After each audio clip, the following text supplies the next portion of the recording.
टाइमच आलेलो आहे सरांसोबत क्लासला. माझा एक्सपिरियन्स खूप चांगला होता आणि त्यांनी जे जे फॉर्म्युलाज किंवा जे काही शिकवलं ते शाळेमध्ये सगळं खूप कन्फ्यूज होत होतं.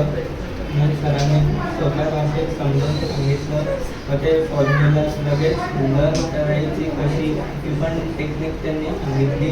म्हणून एक्झाममध्ये आता फॉर्म्युला लिहिताना हे लक्षात राहील की आपल्याला सरांनी फॉर्म्युला कशा लक्षात ठेवायची ही टेक्निक कशी सांगितली होती व आपल्याला त्या स्ट्रीटने फॉर्म्युला लवकर लक्षात राहतील. येस.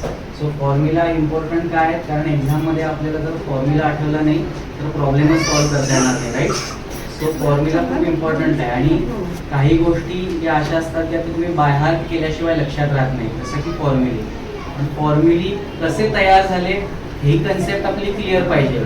पण परीक्षेत तुम्ही कसे तयार झाले हे आठवत बसायला वेळ नाही आपल्याकडे. परीक्षेत एका लिमिटेड टाईममध्ये तुम्हाला तो क्वेश्चन सॉल्व्ह करायचा आहे, नाहीतर तुमचा कम्प्लीट पेपर सॉल्व्ह होणार नाही. त्यामुळे लिमिटेड टाईम असल्यामुळे आपल्याला फॉर्म्युले बायहार्ट करणं आणि ते मेमोराईज करणं हे खूप इम्पॉर्टंट आहे, राईट.